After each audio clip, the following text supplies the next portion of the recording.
நம்ம சேனல் என்ன பார்க்க போறோம்னா பிரெட் ஷார்ட்ஸ். அதுக்கு வந்துட்டு நான் 3 பிரெட்டை வந்துட்டு தண்ணியில் வந்துட்டு நல்லா சோக். இப்போ வந்து இந்த சோக் பண்ண தண்ணியிலேருந்து பிரெட்டை நல்லா தண்ணி இல்லாமல் புளிஞ்சி எடுத்துட்டு தேவையான அளவுக்கு வீட்டில் இருக்காங்களோ அந்த அளவுக்கு நம்ம வந்து உருளைக்கிழங்கு வேக வச்சுக்கலாம். அதே அளவுக்கு பிரெட்டையும் எடுத்து நம்ம இதில் போட்டுக்கலாம். இப்போ இந்த உருளைக்கிழங்கையும் பிரெட்டையும் நல்லா நம்ம பிசைஞ்சிக்கலாம். இதுலேயே நம்ம சாப் பண்ணி வச்சிருந்த கொத்தமல்லியும் ஆட் பண்ணிக்கலாம், வெங்காயத்தையும் ஆட் பண்ணி இதுக்கு தேவையான அளவுக்கு மிளகாத்தூள் போட்டுக்கோங்க. 1 டீஸ்பூன் அளவுக்கு மிளகாத்தூள், 1/2 டீஸ்பூன் அளவுக்கு கொத்தமல்லி தூள், தேவையான அளவுக்கு உப்பு போட்டுக்கோங்க. இப்போ இது வந்துட்டு நம்ம நல்லா பிசைஞ்சு உருட்டி வச்சிருக்கோம். இப்போ இதை வந்துட்டு நான் வந்துட்டு மைதாவும் தண்ணியும் போட்டு அதில் டிப் பண்ணிட்டு அப்புறம் பிரெட் க்ரம்ஸ் வச்சு பண்ணி வச்சிருக்கேன். அதுலேயும் நம்ம வந்துட்டு நல்லா இதை கோட் பண்ணிக்கலாம்.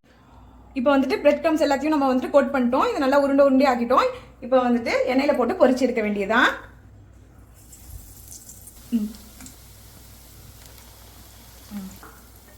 அவ்வளோதான் ஃப்ரெண்ட்ஸ், டேஸ்டான பிரெட் ஷார்ட்ஸ் ரெடி ஆயிடுச்சு. இது நீங்களும் ட்ரை பண்ணிட்டு உங்கள் கமெண்ட்ஸ் எங்களுக்கு சொல்லுங்கள்.